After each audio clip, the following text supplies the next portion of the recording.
আজকে আমরা জেলা রিটার্নিং কর্মকর্তার কাছে এসেছিলাম পূর্ব নির্ধারিত পরিকল্পনা, পূর্ব নির্ধারিত প্রোগ্রামের আলোকে প্রতীক বরাদ্দের অনুষ্ঠান সম্পন্ন করলাম। আমার দলীয় প্রতীক খেজুর গাছ আমি বরাদ্দ পেলাম। প্রতীক বরাদ্দের পরে প্রার্থী হিসেবে আমার প্রতিক্রিয়া খুব চমৎকার, খুব ভালো লাগছে।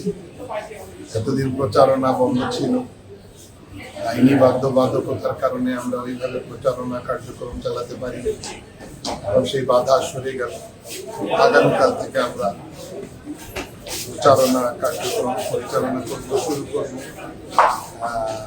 প্রার্থী হিসেবে আমি কর্মীদের যে উচ্ছ্বাস, তাদের মধ্যে যে কাজ করার, প্রচারণায় অবতীর্ণ হওয়ার আগ্রহটা লক্ষ্য করেছি।